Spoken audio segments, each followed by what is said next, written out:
It was Thursday night at 30 Rock, and Jimmy Fallon had just finished his final rehearsal for The Tonight Show. The energy in Studio 6B was building toward showtime, but Jimmy always took these pre-show moments to walk around backstage, check in with his crew, and sometimes meet audience members who had special stories. Tonight, as he wandered through the green room area, he encountered something that would change not just his show, but his understanding of what love really meant. Sitting quietly in the corner of the guest waiting area were an elderly couple, both impeccably dressed despite their obvious age. The man, probably in his mid-70s, wore a navy blue suit that had clearly been pressed with care, complete with a pocket square and a small American flag pin on his lapel. The woman beside him, equally elegant in a soft lavender dress with pearl earrings, was staring out the window at the Manhattan skyline with a distant expression that seemed both peaceful and lost. What caught Jimmy's attention wasn't their formal attire or their quiet demeanor. It was the way the man was holding the woman's hand, not casually, but with the kind of intentional grip that suggested he was anchoring her to the present moment. And every few seconds he would lean over and whisper something in her ear, causing her to smile and nod, though her eyes remained somewhat unfocused. "Hi there," Jimmy said, approaching them with his characteristic warmth. "I'm Jimmy. Are you folks here for the show tonight?" The man looked up and his face immediately brightened with recognition and excitement. "Oh my goodness, yes, Mr. Fallon, I'm John Mitchell, and this is my wife, Mary. We're huge fans of yours." Mary looked at Jimmy with a polite smile, but didn't seem to recognize him. "Hello, dear," she said sweetly. "Are you one of John's friends from work?" Jimmy glanced at John, who gave him a knowing look filled with both love and sadness. "Something like that, sweetheart," John said gently to his wife. "Remember, we're here to watch a television show tonight." "Oh, how wonderful," Mary replied, her face lighting up. "I love television shows. Which one are we seeing?" "The Tonight Show, honey," John said patiently. "The one with the funny man who does impressions. You love his Christopher Walken." Mary clapped her hands together delightedly. "Oh, yes, I remember. He's very funny. What's his name again?" Jimmy felt something tighten in his chest as he began to understand what was happening. "I'm Jimmy," he said softly, kneeling down to Mary's eye level. "It's very nice to meet you, Mary." "Jimmy," she repeated, testing the name. "That's a nice name. I had a brother named Jimmy once." John squeezed his wife's hand gently. "Mary, this is Jimmy Fallon, the host of the show we're about to watch." "Oh," Mary's eyes widened with genuine delight. "You're the funny man. John talks about you all the time. He says you make him laugh when he's feeling sad." Jimmy looked up at John, who was clearly struggling with emotion.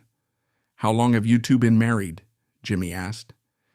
50 years today," John said proudly. "We drove down from Albany this morning. Mary always said she wanted to come to a taping of a late-night show for our anniversary, so I surprised her." Mary looked confused. 50 years. "John, that can't be right. We just got married last month, didn't we? I remember the church was decorated with white roses." John's composure wavered slightly, but he maintained his gentle smile. "The white roses were beautiful, weren't they, sweetheart?" Jimmy stood up slowly, beginning to piece together the full picture. "John, can I speak with you privately for just a moment?" They stepped a few feet away, though John kept Mary in his sight at all times. "She has Alzheimer's," John said quietly. "Early to moderate stage. Some days are better than others. Today she's been having a harder time." "I'm so sorry," Jimmy said. "How long has she been dealing with this?" "About 2 years since the diagnosis, but looking back, there were signs for maybe a year before that. She's still my Mary, you know? Still the woman I fell in love with in 1974. She lives more in the past now than the present." Jimmy looked back at Mary, who was now humming softly to herself and smoothing down her dress. Does she remember your anniversary? John's smile was heartbreaking in its mixture of joy and sorrow. She remembers our wedding day perfectly, tells me about it almost every day like it just happened. But she doesn't always remember that we've been married for 50 years. Sometimes she thinks we're still newlyweds. And you drove 4 hours to bring her here? She used to watch late-night television with me every night, John explained. Johnny Carson, then Letterman, then Conan, and now you. Even after the diagnosis, she'd still laugh at your jokes, even if she couldn't remember your name 5 minutes later. I thought maybe if I brought her here to something that used to make her happy, maybe she'd have one more good memory. Jimmy felt tears threatening his eyes. John, that's incredibly beautiful. They returned to Mary, who looked up at Jimmy as if seeing him for the first time. Hello there, she said brightly. I'm Mary. Are you here for the television show too? I am, Jimmy said gently. I'm actually the host of the show. How exciting, Mary exclaimed. John, did you hear that? This young man is going to be on television tonight. John sat down beside his wife and took her hand again. That's right, honey. We're going to watch him together. Jimmy excused himself and walked quickly toward the production area, his mind racing. He found his head writer and pulled him aside. I need you to do something for me, Jimmy said. There's an elderly couple in the green room. It's their 50th wedding anniversary, and the woman has Alzheimer's. I want to do something special for them during the show. What did you have in mind? I don't know yet, but something. They drove 4 hours to be here. The husband brought her because she used to love watching late-night TV with him. She doesn't remember much anymore, but she still laughs at jokes. 20 minutes later, as Jimmy walked out for his monologue, he spotted John and Mary in the third row. Mary was looking around the studio with wonder, as if seeing it all for the first time, while John was pointing out different aspects of the set, patiently explaining everything. The monologue went well, but Jimmy found himself playing to Mary specifically, choosing his most physical jokes, the ones that would translate even if someone couldn't follow the verbal setups. He noticed that she laughed at his facial expressions and gestures, even when she seemed confused by the words. During the commercial break, before his first guest, Jimmy made a decision that would define the rest of the evening. He walked out into the audience, straight to John and Mary's row. Mary, he said, kneeling down in front of her, I heard it's a very special day for you. Mary looked at John uncertainly, then back at Jimmy. Is it? I'm sorry, I don't remember. It's your wedding anniversary, Jimmy said gently. 50 years married to this handsome fellow right here. Mary's face lit up with genuine surprise and joy. 50 years? John, is that true? It's true, sweetheart, John said, his voice thick with emotion. Oh my, Mary said, looking around the studio. And you brought me somewhere special to celebrate? I brought you to see the funny man on television, John said, the one who makes us laugh. Mary looked at Jimmy with renewed interest. Are you the funny man? I try to be, Jimmy said with a smile. Mary, can I ask you something? What was your wedding day like? Mary's entire demeanor changed. Her expression became focused and clear, as if someone had suddenly turned up the brightness on her internal light. Oh, it was the most beautiful day, she said, her voice stronger now. June 15th, 1974. I wore my grandmother's dress with white roses in my hair. John looked so handsome in his father's suit. We got married at St. Patrick's Cathedral in Albany, and it was raining, but John said that was good luck. John was crying now, not trying to hide it. She remembers every detail of that day, he whispered to Jimmy, better than I do. What was your first dance? Jimmy asked. The way you look tonight, Mary said without hesitation. John sang it to me while we danced. He has a terrible singing voice, but it was the most beautiful song I'd ever heard. Jimmy stood up and looked out at his studio audience, then at his band. Questlove, he called out, do you know The Way You Look Tonight? The Roots leader nodded and began a soft, jazzy arrangement of the classic song. The studio fell quiet as the gentle melody filled the space. Jimmy looked down at John. "Would you like to dance with your wife?" John's eyes widened. "Here, in front of everyone?" "She remembered your wedding day perfectly," Jimmy said. "She remembered your first dance. Don't you think after 50 years she's earned another one?" John stood up slowly and extended his hand to Mary. "Would you like to dance, Mrs. Mitchell?" Mary looked at his outstretched hand with confusion for a moment, then at the man offering it. And in that moment, something magical happened. Recognition flickered across her face. Not just of John, but of the gesture, the song, the love that had sustained them through 5 decades. "I'd love to dance with you, Mr. Mitchell," she said, taking his hand. Jimmy stepped back as John helped Mary to her feet and guided her into the aisle. The studio audience watched in complete silence as this elderly couple, married for 50 years, began to slow dance in the aisle of The Tonight Show. Mary rested her head on John's shoulder, and he began to sing softly in her ear, the same song with the same terrible but loving voice he'd used 50 years ago.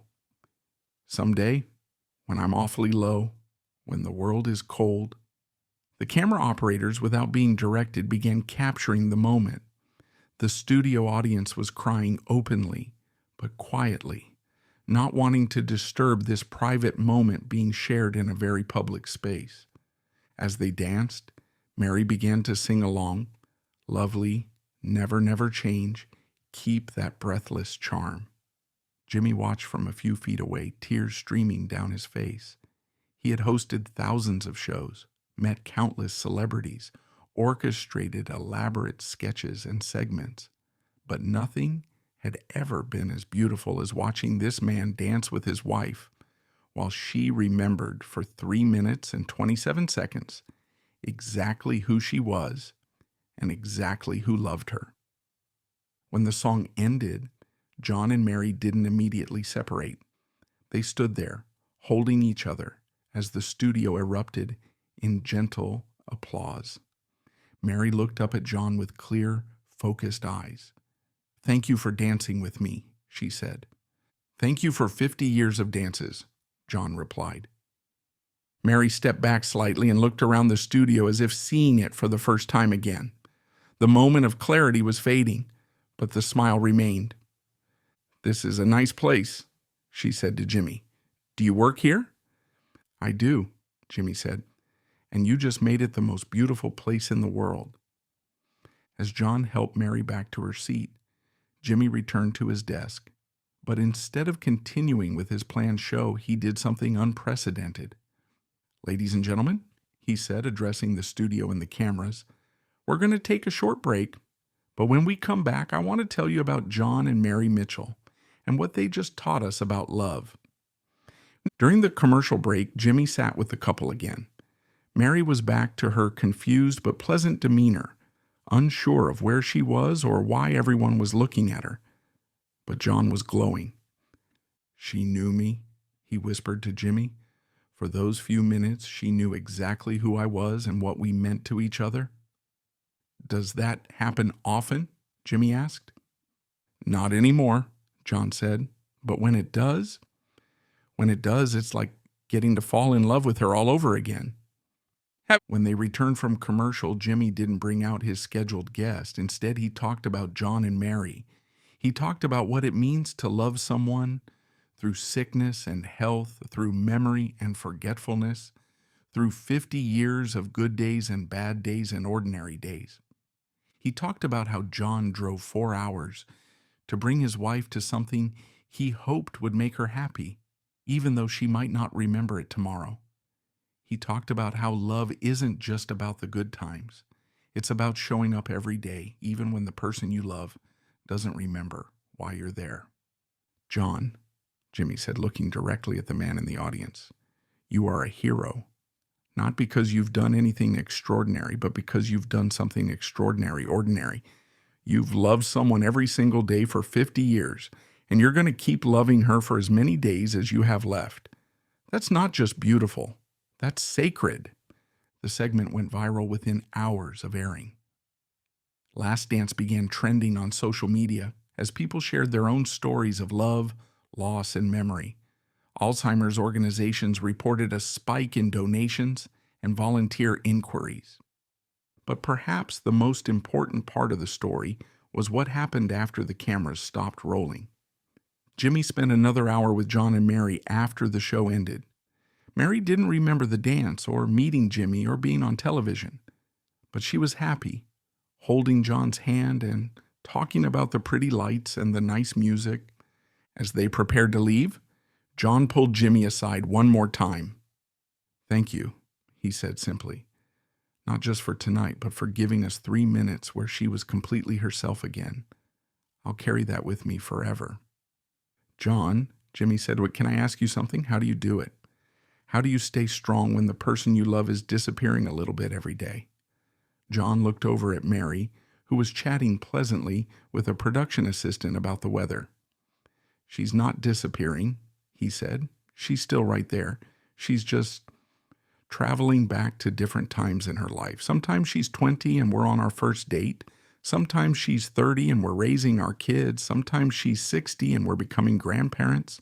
I get to fall in love with all the different versions of her." Jimmy nodded, understanding something profound about commitment and choice and love. "Besides," John added with a smile, "she still laughs at my jokes, even if she doesn't remember them 5 minutes later."